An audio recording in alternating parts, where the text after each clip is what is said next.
Top 10 Fundamental Analysis Tips for Long-Term Stock Investing. What's up, everyone? It's Kieran. Welcome back to the channel. Today, we're talking about fundamental analysis. This is how you can look past all the hype, all the noise, and really understand what a business is worth. Now, before we dive in, let me be clear. I'm not a financial advisor. This is not financial advice. It's for educational purposes only. Okay, with that out of the way, let's get started. These are my top 10 fundamental analysis tips to help you find those hidden gems in the stock market and build a killer portfolio for the long haul. Let's do this. First up is earnings per share, or EPS. This one's all about profitability. Think of it like this. EPS tells you how much profit a company makes for every single share of its stock. You want to see that number growing and growing consistently. So, how do you analyze EPS? Look at the company's track record. Has EPS been growing steadily over the past few years? That's a good sign. Compare that growth to other companies in the same industry. Remember, a company can increase EPS by either boosting their profits or buying back their own shares. Past performance doesn't guarantee future results, but a history of consistent EPS growth is a strong indicator of a healthy and profitable business. Next up, we've got the price-to-earnings ratio, or PE ratio. Now, this one's all about value. The PE ratio tells you how much investors are willing to pay for every dollar of a company's earnings. Basically, it's a way to see if a stock is potentially overvalued or undervalued. So, how do you calculate it? Take the current stock price and divide it by the company's earnings per share, EPS. A high PE ratio could mean investors are expecting big things from the company in the future, like rapid growth. On the other hand, it could also mean that the stock is simply overhyped. The key here is to compare the company's PE ratio to its industry peers and its historical average. That'll give you a better idea of whether the stock is truly overvalued, undervalued, or just right. Now let's talk about the price-to-book ratio, or PB ratio. This one's all about a company's net worth. In simpler terms, it compares the market value of a company to its book value, which is the value of its assets minus its liabilities. Think of it like this. You're buying a used car.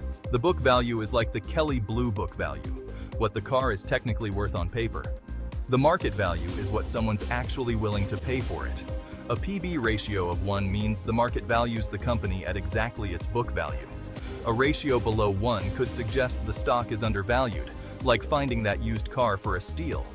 But make sure the company's assets are actually valuable and there aren't any hidden problems. The PB ratio is most useful when analyzing companies with a lot of tangible assets, like manufacturing or real estate companies. Chapter 4. Dividend Yield. Now, let's talk about something that puts money directly back in your pocket, dividend yield. This one's for all you income-seeking investors out there. Dividend yield tells you how much a company pays out in dividends each year relative to its stock price. To calculate it, you divide the annual dividend per share by the current stock price. A higher dividend yield might seem attractive at first, but don't just chase the highest yield out there. Make sure the company can actually afford to keep paying those dividends in the future. Look for companies with a history of consistent or even growing dividend payments.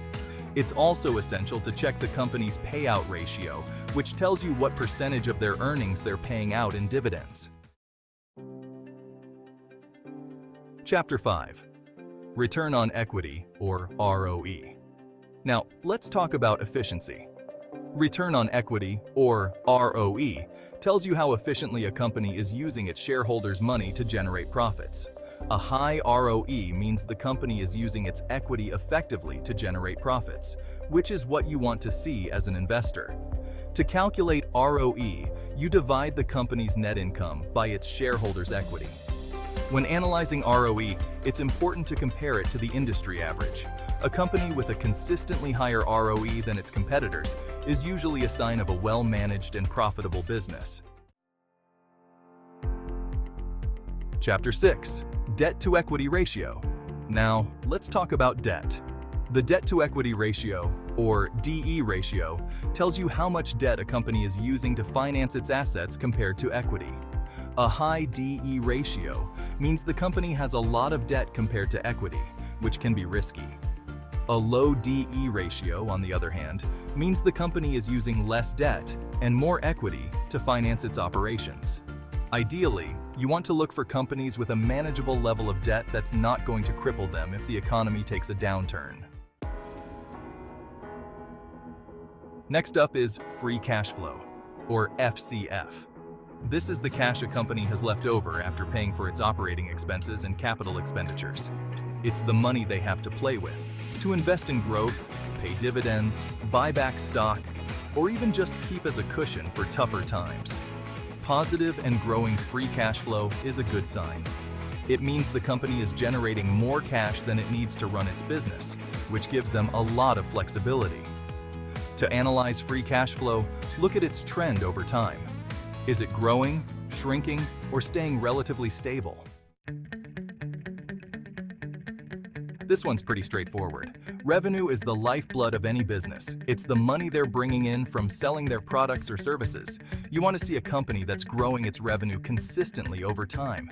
Look for a consistent upward trend in revenue over several years. When analyzing revenue growth, it's also important to compare it to the industry average and to consider the overall economic climate. Now, let's talk about what separates the winners from the wannabes.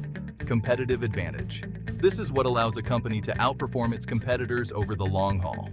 Companies with strong competitive advantages are more likely to maintain their market share and profitability over the long run, making them more attractive investments.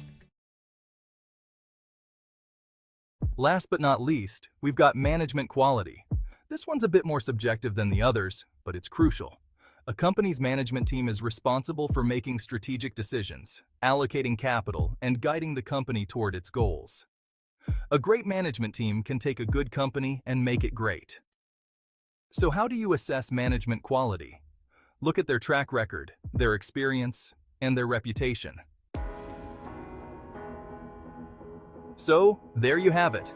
Those are my top 10 fundamental analysis tips for finding amazing long-term investments. Remember, investing in the stock market takes time, effort, and research. Don't just blindly follow the hype or jump into the latest trends. If you found this video helpful, be sure to give it a thumbs up, subscribe to the channel for more investing content, and hit that notification bell so you don't miss any future videos. Thanks for watching, and happy investing.